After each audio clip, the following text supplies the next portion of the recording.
Opening credits. Welcome to The Creative Use of Imagination by Neville Goddard.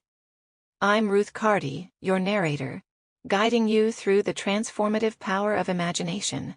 The Creative Use of Imagination by Neville Goddard. Preface. This book, as all things, came into being because of a thought acted upon.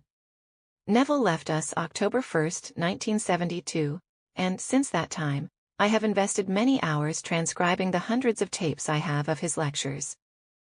Neville explained that the arc of life contained and could be understood on three levels: the literal, psychological, and spiritual. The lectures which are available deal mainly with the spiritual. However, because those who are now hearing his words on tapes and reading his lectures did not hear him speak on the second, or psychological level, I realize the need to provide that psychological plane as a foundation for the higher, spiritual level. And so, the thought was planted in my mind. What if there were some lectures that taught this principle on a practical level? Wouldn't it be wonderful if such a series could be found and made available for those who would desire it? And then one day I received a letter from a lovely lady in San Francisco, who said she was moving into a retirement home, and wanted to send me some notes she had from Neville's lecture series in San Francisco in 1952. These notes constitute this book. I had a thought. Wouldn't it be wonderful if... and acted upon it by feeling the thrill of the thought's completion. I have never met the lady or heard from her since receiving the notes, but I have proved once again that imagination, thought, fulfills itself. The living proof is in your hands. Now, let me tell you a bit about me.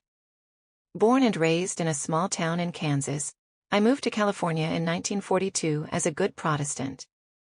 But I had a hunger that no organized religion could fill. So I drifted from one belief to another, seeking, yet not finding what I was searching for, possibly because I did not know what it was. Then one day I heard a man called Neville, and I knew that, although the outer me did not understand his words, the inner me was singing the Hallelujah chorus, for I had found the cause of all life, that my very thought, mixed with feeling, was an imaginal act which created the facts in my world. I remember the first night I lay in my bed and dared to claim, I am God.